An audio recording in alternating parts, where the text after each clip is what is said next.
우리는 하나입니다 라는 인사가 좀 어색하신 분들도 있을 것입니다. 그러나 1월 1월 신년 예배와 그 다음에 2일부터 4일까지 있었던 새벽 기도회를 참석하신 성도님들은 왜 이런 인사를 하고 있는지 잘 알고 계실 것입니다. 올해 우리 교회의 표어와 연관이 되어져 있기 때문입니다. 올해 우리 교회의 표어 한 번 더 같이 한번 읽어보겠습니다. 시작. 성령이 하나 되게 하신 것을 지키는 교회 공동체. 하나님이 기뻐하시는 교회 공동체, 하나님이 보시기에 아름다운 교회 공동체, 그 공동체는 바로 성령을 받은 성도들이 모여 하나됨을 지켜내는 공동체입니다. 그래서 우리는 하나입니다 라는 이런 인사를 나누게 된 것입니다.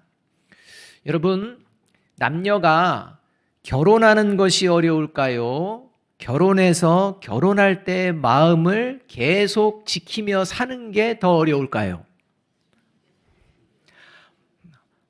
물론 결혼도 어렵죠. 지금 자녀들 위해서 결혼을 놓고 기도하시는 분들은 결혼도 어려운데요 하겠지만, 여러분, 결혼도 어렵지만 더 어려운 게 뭐냐면 결혼을 하고서 결혼할 때 마음을 계속 지키며 사는 것인 줄로 믿습니다. 만일 이게 어렵습니다. 그래서 어차피 어려운 건데 어려우니까 그냥 안 지켜도 되지 라고 한다면 여러분, 문제가 큽니다.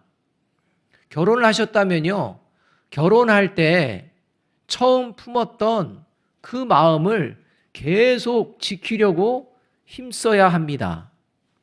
만약 그런 마음이 없다면 애초부터 결혼하지 말아야 됩니다. 여러분, 애초부터 결혼하고서 그 결혼하는 마음을 유지할 생각이 없는데 결혼하면 얼마나 불행한 것입니까? 그렇기 때문에 결혼을 하면 반드시 결혼을 한 후에 그 결혼할 때의 마음을 계속 지키려고 힘써야 합니다. 이것이 도리입니다. 마찬가지입니다. 예수님과 교회 공동체의 관계를 성경에서는 결혼한 신랑과 신부의 관계로 비유를 합니다. 그래서 하나님의 은혜와 사랑으로 예수님을 믿고 성령 안에서 예수님과 이제 성도들이 하나가 되었는데, 하나됨을 지키는 것, 이것이 아무 수고 없이 저절로 이루어진다라고 생각하면 문제가 크다는 것입니다. 하나님께서 이룬 하나님의 교회 공동체가 하나가 되었지만 그 하나됨을 지켜내는 그 몫은 그 교회 공동체에 함께하는 성도들의 수고의 몫이 있어야 된다는 것입니다. 왜냐하면 사탄이 가장 싫어하는 것 중에 하나가 하나님이 기뻐하시는 하나됨이기 때문입니다. 그래서 어떻게 해서든지 이 사탄은 하나님이 기뻐하시는 하나됨을 깨트리려고 온갖 노력을 다합니다. 그렇기 때문에 성령이 하나 되게 하신 것을 하나님께서는 지키도록 힘쓰라라고 말씀하고 계십니다. 반면에 사탄이 또 좋아하는 하나됨도 있습니다. 여러분, 하나님이 기뻐하시는 하나됨이 있는가 하면 사탄이 좋아하는 하나됨이 있다는 것입니다. 사탄이 좋아하는 하나됨은 하나님이 기뻐하시는 교회 공동체의 하나됨을 깨트리는 것에 하나가 되는 것, 이것을 사탄이 좋아합니다. 그러니까 사탄이 좋아하는 하나됨은 하나님이 기뻐하시는 교회 공동체를 깨트리는데 열심을 내서 하나 되는 것, 그것이 바로 사탄이 좋아하는 하나됨이라는 것입니다. 그래서 예수님을 죽이기 위해서요, 사탄은 유대 종교 지도자들이 평소에는 원수처럼 여기던 헤롯 땅과 열심을 내서 하나 되게 하였습니다. 그래서 예수님을 죽게 합니다. 그리고 예수님을 십자가에 죽게 한 뒤에는 그 후에 교회 공동체를 무너뜨리려고 또 유대인들이 열심을 내서 하나가 됩니다. 사도행전 23장을 보게 되면 하나님이 기뻐하시는 교회 공동체를 세우기 위해 정말 목숨을 걸고 복음을 증거하는 이 사도 바울을 죽이기 위해서, 사도 바울을 죽이기 전에는 먹지도 않고 마시지도 않기로 맹세하며 40여 명이 하나가 된 모습이 그러한 모습입니다. 지금 이 시대에 신천지 이단을 보십시오. 하나님이 기뻐하시는 교회 공동체를 깨뜨리기 위해 얼마나 열심을 내서 하나가 되어 행동하는지 우리는 익히 잘 알고 있지 않습니까? 이런 하나됨들이 있다는 것입니다. 오늘 우리가 읽은 성경 본문의 내용도 성령이 하나 되게 하신 예루살렘 교회 공동체가 하나됨을 지키지 못하고 깨어질 수 있는 사건이 벌어진 내용이 등장하게 됩니다. 그래서 이 교회 공동체에 불평과 원망이 이제 생겨나는 이러한 모습이 오늘 우리가 읽은 예루살렘 교회 공동체의 모습이었다는 것입니다. 1절 말씀 함께 한번 읽어보겠습니다. 같이 읽습니다. 시작. 그때 제자가 더 많아졌는데 헬라파 유대인들이 자기의 과부들이 매일의 구제에 빠짐으로 히브리파 사람을 원망하니, 오순절 성령 강림 사건이 벌어진 뒤에 이 예루살렘 교회 공동체에 많은 변화가 찾아왔습니다. 이 베드로의 설교를 통해서 많은 사람들이 회개하고 예수 그리스도를 믿게 되었습니다. 그런데 타 지역, 다른 나라에서 명절을 지키러 왔던 예루살렘에 왔다가 그 자기 고향, 자기가 살던 곳으로 돌아가지 않고 그냥 예루살렘에 머무는, 그리고 예루살렘에서 이제는 살기로 작정을 한 이 헬라파 유대인들이 이제 생겨나게 되었습니다.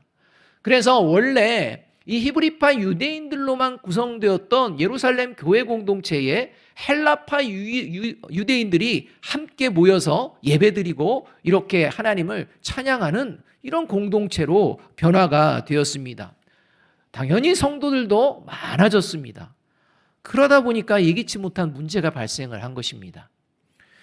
다수의 히브리파 유대인들의 과부들과는 달리 소수의 헬라파 유대인들의 과부들이 이 매일의 이 구제 사업, 다시 말하면 어려움을 돕는 이 일에 이제 빠지는 일이 생겨납니다. 명단이 빠졌는지 어떤 일인지 모르지만 구제를 받아야 될 이 헬라파 유대인들 과부가 구제를 받지 못하는 겁니다.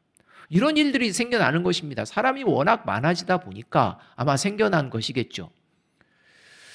여기서 빠짐으로라는 말은 미완료형 과거형입니다. 미완료 과거형입니다. 이 말은 뭐냐면 이 매일의 구제에서 빠졌다라는 말은 구제에서 빠지는 일이 어쩌다 한 번 그냥 간혹 일어난 게 아니라 계속해서 지속적으로 이렇게 구제에 빠지는 헬라파 유대인 과부들이 계속해서 나타났다는 것입니다.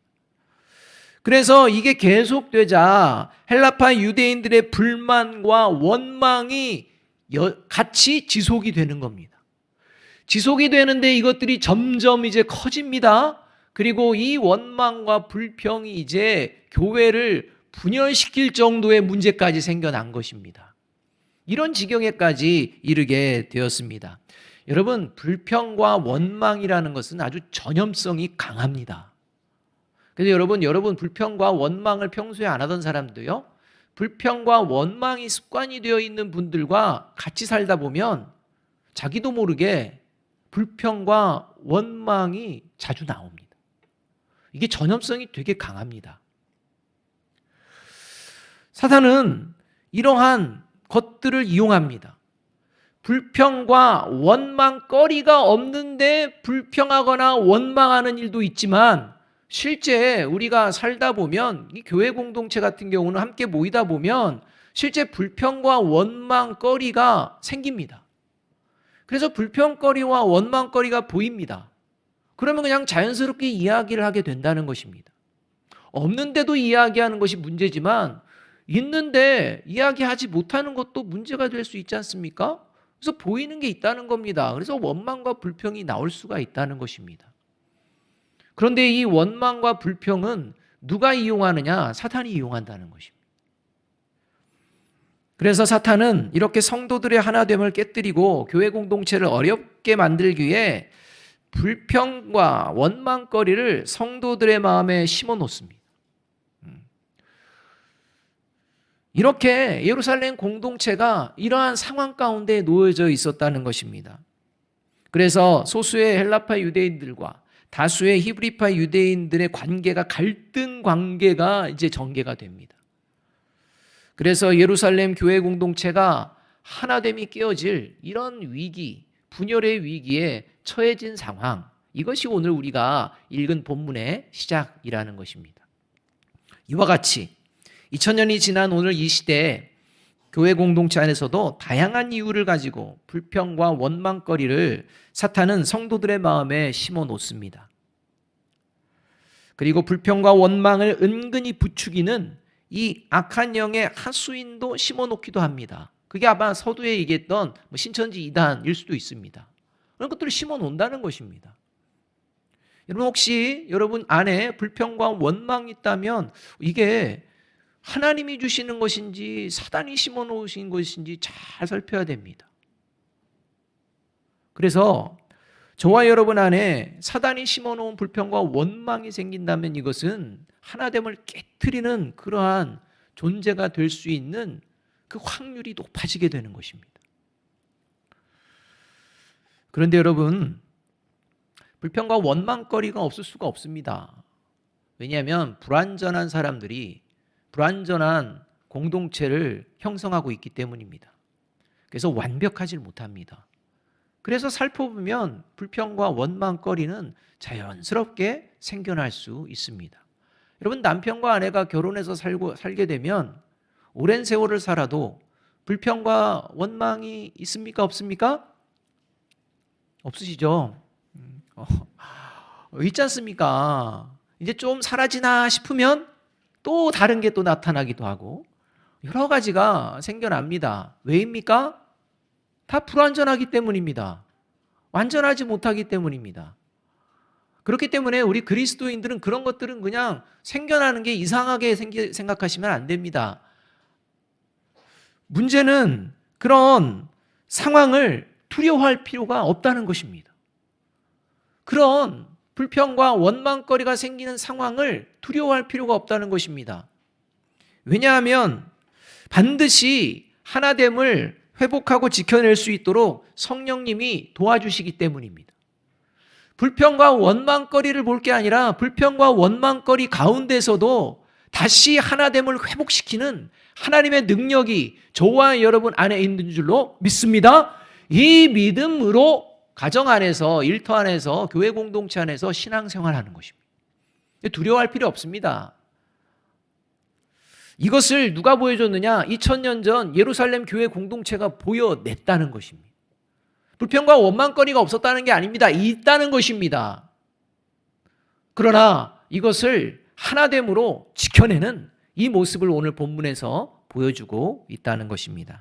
바라기는 올 한 해 사탄이 우리 아름다운 성도들과 교회 공동체의 하나됨을 깨뜨리려고 할 때마다 성령의 도우심을 의지함으로 하나님이 기뻐하시는 아름다운 성도, 또 아름다운 교회 공동체로 하나됨을 회복하고 지켜내시기를 주님의 이름으로 축복합니다. 이러한 마음으로 저와 여러분이 그 하나됨의 능력, 그 능력의 삶을 살아내고 있는지 한번 돌아보아야 합니다. 그렇다면 예루살렘 교회 공동체는 어떻게 하나님이 기뻐하시는 하나됨을 지켜낼 수 있었을까요? 첫째로 예루살렘 교회 공동체가 하나님이 기뻐하시는 하나됨을 지켜낼 수 있었던 것은 겸손하게 상대방을 존중하는 마음이 있었기 때문입니다. 새벽 기도회를 참석하신 분들은 아마 이 말씀을 들으셨을 것입니다. 여러분, 하나됨을 지켜낼 수 있는 첫 번째, 그것은 저와 여러분의 마음 가운데에 겸손하게 상대방을 존중하는 마음이 있는지 살펴보아야 합니다. 이 마음이 있을 때 하나됨을 지켜낼 수가 있습니다. 2절 말씀을 함께 한번 읽어보겠습니다. 같이 읽습니다. 시작. 12사도가 모든 제자를 불러 이르되 우리가 하나님의 말씀을 제쳐놓고 접대를 일삼는 것이 마땅하지 아니하니. 당시 예루살렘 교회 공동체 안에서 모든 일들을 결정하고 하나님의 말씀 그리고 집행하는 이러한 모든 일들을 집행하는 이 결정, 이러한 결정권이 12사도들에게 있었던 것이 분명합니다. 그러니까 예루살렘 교회의 결정권, 뭔가를 일을 행하는 것들, 집행하는 것들에 대해서 최종 결정권은 이 12사도들이 주관하고 있었습니다. 그런데 12사도들이 주관하고 집행하던 일에 지금 불평과 원망이 생겨나게 된 것입니다. 그리고 그 불평과 원망은 누구를 향하고 있느냐? 12사도들을 향하고 있다는 것입니다. 그때 12사도들은요, 자신들의 권위를 내세울 수 있습니다. 그래서 자신들의 권위를 내세워서 불평과 원망하는 사람들의 소리를 자신들의 권위에 도전하는 것으로 여기고, 불평과 원망하는 사람들을 색출해내고 징계할 수도 있었을 것입니다. 그리고 사도들 자신에게는 전혀 문제가 없는 것처럼 행동할 수도 있을 것입니다. 그러나 12사도들이 문제를 해결하는 태도는 달랐습니다. 자신들의 권위에 도전했다고 생각하지 않습니다. 그리고 불평과 원망이 생기게 된 근본적인 이유를 12사도들이 모여서 상의하기 시작합니다. 그리고 그 이유를 발견합니다. 그래서 교회 공동체에 성도들이 많아지자 12사도들은 자신들이 하나님의 말씀을 사역해야 되는 가장 중요한 이 하나님의 말씀을 전하는 사역보다 성도들을 구제하고 돕는 사역에 치중하고 있는 자신들의 모습을 발견했습니다. 그 전까지는 몰랐습니다. 하나님의 말씀도 나름 전했습니다. 그런데 자신들의 중점, 핵심, 이 방향이 지금 하나님의 말씀을 전하는 그 방향에서는 점점 멀어지고 성도들을 구제하는 쪽으로 더 많은 것들을 하고 있다는 것을 이제서 깨닫습니다. 그리고 그렇게 구제하는 것마저도 제대로 감당하지 못하는 자신들의 모습도 발견합니다. 그것을 발견하고 성도들을 다 모이게 합니다. 그리고 겸손하게 자신들이 사도들로서 적절한 행동을 하지 못했음을 고백합니다. 그리고 성도들로 하여금 12사도들을 대신해서 구제와 접대의 일을 감당할 사람들을 뽑도록 권한을 위임합니다. 그리고 성도들의 결정을 존중합니다. 여러분, 12사도들이 보여준 이 모습은 자신들이 교회 공동체의 다른 성도들보다 더 나은 존재라고 여기지 않고 성도들이 이 상황을 해결하는데 오히려 더 나은 선택을 할 수 있는 지혜로운 존재라는 사실을 지금 12사도들이 성도들에게 고백하고 있는 장면이라는 것입니다. 나보다 상대방을 나은 존재로 여기는 이 모습이 바로 겸손한 태도로 상대방을 존중하는 마음입니다. 그래서 빌립보 2장 3절은 이렇게 말씀합니다. 함께 한번 읽어봅니다. 시작. 아무 일에든지 다툼이나 허영으로 하지 말고 오직 겸손한 마음으로 각각 자기보다 남을 낫게 여기고. 여러분, 다른 사람을, 상대방을 나보다 나은 존재로 여기지 않는 순간부터는 일을 할 때, 뭔가를 같이 할 때 다툼이 생기고 허영심들이 생겨나기 시작합니다. 여러분, 이러한 사실을 우리가 잊어서는 안 됩니다. 이렇게 12사도들이 겸손하게 상대방을 존중할 수 있었던 이유가 어디 있느냐? 그것은 12사도들이 늘 하나님이 기뻐하시는 교회 공동체가 어떤 곳인지를 잘 알고 고백하며 살고 있었기 때문입니다. 그러니까 교회 공동체가 어떤 곳인가? 이것을 분명하게 알고 늘 기억했기 때문에 이렇게 성도들을 더 나은 존재로 여기고 겸손하게 대하는 이런 모습을 보일 수가 있었다는 것입니다. 에베소서 2장 21절 22절 말씀입니다. 이렇게 말씀합니다. 그의 안에서 건물마다 서로 연결하여 주 안에서 성전이 되어가고 너희도 성령 안에서 하나님이 거하실 처소가 되기 위하여 그리스도 예수 안에서 함께 지어져 가느니라. 여러분, 함께 지어져 간다는 것입니다.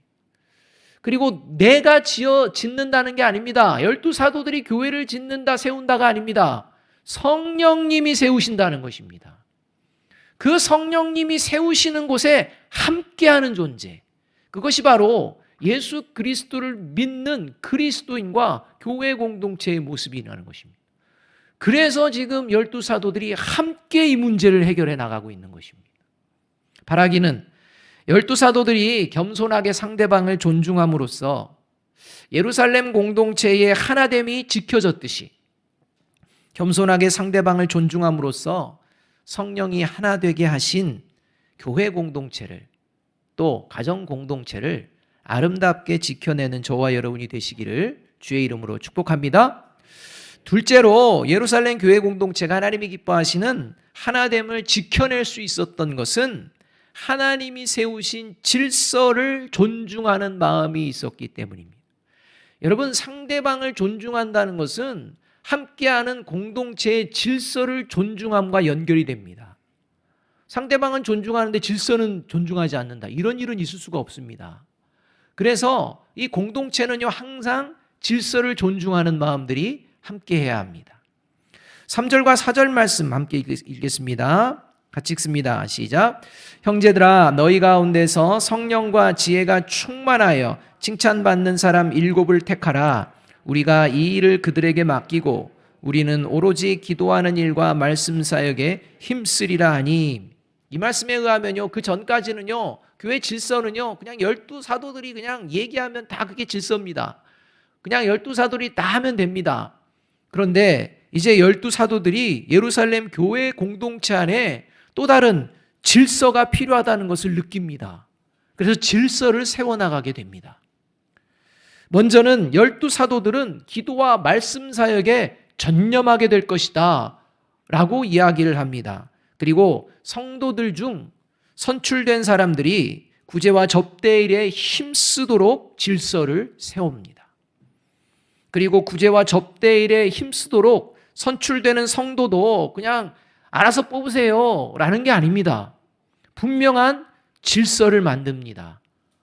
선출의 기준이 있다는 것입니다. 그 질서하에 성도들이 서로 협의하며 선출하라는 것입니다. 7명을 택하라는 것입니다. 그 기준이 뭐냐? 성령과 지혜가 충만하고 칭찬받는 사람이라는 질서를 만들어 놓습니다. 그리고 이 질서를 성도들이 무시하느냐? 무시하지 않습니다. 말은 그렇겠지만 우린 인기 투표합시다. 말은 그렇겠지만 누가 뭐 하면서 이렇게 얘기하지 않습니다. 이 질서를 따라 성도들이 이제 믿음과 성령이 충만한 사람을 뽑게 됩니다. 그래서 5절에 보면 7명의 사람을 뽑게 됩니다. 또한 질서를 따라 뽑힌 7명의 집사를 교회 공동체가 최종 결정하기 위해 사도들 앞에 세우고 사도들로 하여금 최종 안수하여 결정하게 하는 것을 우리가 볼 수가 있습니다. 그냥 세웠으니까 이제 뭐 하면 돼, 이게 아닙니다. 교회 공동체가 전체가 함께 그것을 받아들이는 이 시간에 그 일들을 감당하는 사도들에게 모든 것들을 또 맡기는 것을 우리가 볼 수가 있다는 것입니다. 이렇게 교회 공동체 그리스도인들은요, 질서를 존중하며 그 질서 안에 살아가는 존재라는 것을 우리가 잊어서는 안 됩니다. 따라서 질서 안에서 서로 존중하는 이 모습이 바로 그리스도인들이 공동체를 형성하는 이러한 모습이라는 것입니다. 근데 여러분, 분명히 알아야 될 게 있습니다. 교회 공동체 안에 절대 있어서는 안 되는 게 있습니다. 그게 계급과 서열입니다. 교회 공동체 안에 누가 높고 누가 낮고의 계급과 서열이 존재한다. 그 순간 그 교회 공동체는 깨어집니다. 분열됩니다. 하나는 사라집니다. 겉모양으로는 하나 같습니다. 그런데 그 마음은 하나가 되지 못합니다. 내가 서열의 높은 곳에, 그곳에 서고자 하는 그 마음밖에 없을 것입니다. 여러분, 그렇기 때문에 교회에서는 절대 있어서는 안 된다는 게 서열입니다. 계급입니다. 왜냐하면 목회자를 비롯한 모든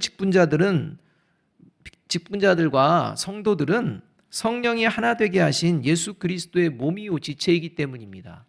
여러분, 저와 여러분의 몸에 서열이 있습니까? 없습니다. 그저 하나됨밖에 없습니다. 서로의 질서를 지키는 것입니다. 손이 해야 될 것 손이 하는 것이고, 발이 해야 될 것 발이 하는 것이고, 눈이 해야 될 것이 눈이 하는 것입니다. 질서를 따라 하는 것입니다. 서열이 없습니다. 저와 여러분이 교회 공동체 안에서 서열을 생각하신다? 그렇다면 그 생각 자체가 교회를 깨트리는 곳으로 갈 수 있다는 것입니다. 따라서 절대 서열과 계급은 있어서는 안 됩니다. 그러나 질서는 반드시 있어야 합니다. 그리고 바르게 지키도록 힘써야 합니다. 그리고 교회의 질서는 시대와 상황에 따라 변동될 수 있습니다. 이것을 여러분 아셔야 됩니다. 그래서 성도들이 모이게 되면 이 정해진 질서가 좀 더 하나님이 기뻐하시는 방향으로 변화된다는 것입니다. 우리는 부족하고 연약하기 때문에 완벽하지 않기 때문입니다. 그래서 서로 존중하는 마음 가운데에 이렇게 질서를 세우고 질서를 함께 지켜나가는 가운데에 교회의 하나됨은 지켜지게 된다는 것입니다. 바라기는 12사도들이 기도하며 하나님의 말씀을 따라 세운 질서를 존중하고 또 성도들이 존중하였듯이 예루살렘 교회 공동체의 하나됨이 그래서 지켜졌듯이 교회 공동체가 함께 세운 질서를 존중함으로써 성령이 하나 되게 하신 교회 공동체를 아름답게 지켜내시는 저와 여러분이 되기를 간절히 소망합니다. 셋째로 예루살렘 교회 공동체가 하나님이 기뻐하시는 하나됨을 지켜낼 수 있었던 것은 하나님의 법인 하나님의 말씀을 바르게 듣고 바르게 순종하는 삶을 살아냈기 때문입니다. 여러분, 이 말씀은 뭐냐면 영원한 하나님의 나라가 있음을 믿는다는 겁니다. 여러분, 영원한 하나님의 나라가 있는 줄로 믿습니까? 여러분, 영원한 하나님의 나라가 없는데 하나님의 말씀을 들을 필요가 있습니까? 없습니까? 없습니다. 영원한 하나님의 나라가 없는데 하나님의 말씀 순종할 필요가 뭐가 있습니까? 없습니다. 그렇기 때문에 하나님의 말씀을 바르게 듣고 하나님의 말씀을 바르게 순종한다는 것은 근본적으로 무엇을 말하느냐? 보이는 세상이 아니라 영원한 하나님의 나라가 있다는 것을 믿는다는 것입니다. 영원한 하나님의 나라가 있음을 믿는다는 것은 내가 이 땅을 발붙이고 살지만 영원한 하나님의 나라의 자녀다운 삶을 살아내겠다는 것입니다. 여러분, 이것이 그리스도인의 모습이라는 것입니다. 따라서 저와 여러분이 과연 영원한 하나님의 나라를 믿음으로 바라보며 영원한 하나님의 나라에 합당한 그러한 삶을 가정에서 교회 공동체 안에서 일터에서 살아내고 있는지 돌아보아야 합니다. 그러하기 위해서 하나님의 말씀을 바르게 듣는지 하나님의 말씀을 바르게 들은 것을 순종하고자 하는지 돌아보아야 한다는 것입니다. 7절 말씀을 함께 한번 읽어보겠습니다. 같이 읽습니다. 시작.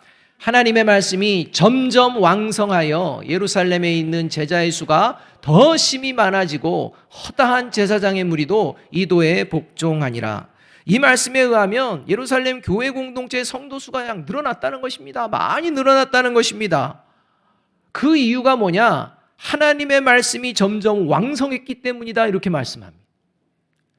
여러분, 하나님의 말씀이 점점 왕성했다는 것은 12사도들이 하나님의 말씀을 바르게 성도들에게 가르쳤고 12사도들을 비롯한 성도들이 하나님의 말씀을 바르게 듣고 바르게 순종하는 삶을 교회 공동체에서 먼저 살아내고 있었다는 것을 말씀하는 것입니다. 겸손하게 상대방을 존중하라 하는 것이 하나님의 말씀이라면 겸손하게 상대방을 존중해내는 삶을 살아내고 있었다는 것입니다. 하나님이 세우신 질서를 따르라 라는 말씀이 하나님의 말씀이라면 하나님이 세우신 그 질서에 따르며 살아가는 삶의 모습이었다는 것입니다. 서로 사랑하라 라는 하나님의 말씀이 들려지면 서로 사랑하는 것을 지켜내기 위해 힘쓰며 살아내는 그러한 모습이었다는 것입니다. 이게 하나님의 말씀이 왕성하였다에 담겨진 모습입니다. 특히 하나님의 말씀이 점점 왕성했다는 것은 예루살렘 교회 공동체의 성도들이 교회 공동체 안에서만 그랬던 것이 아닙니다. 이제는 더 나아가 세상의 삶의 자리에서 하나님의 나라가 어떠한 나라인지를 보여내며 살아냈다는 것입니다. 삶으로 행동으로 보여냈다는 것입니다. 그러니까 어떤 일이 벌어졌느냐? 유대교의 제사장들이 제사장 직분을 내려놓고 이제는 나는 예수 그리스도를 믿는 그러한 하나님의 자녀로서 예루살렘 공동체에 속한 성도가 되겠다. 이렇게 나오는 존재들이 허다해졌다는 것입니다. 여러분, 제사장들은요, 유대교에서 신분이 안정된 존재들입니다. 먹고 사는 거 문제가 없습니다. 그런데요, 만약에 제사장들이요, 이제 나 예수 믿겠다 하면 이제는 유대인의 공공의 적이 되는 것입니다.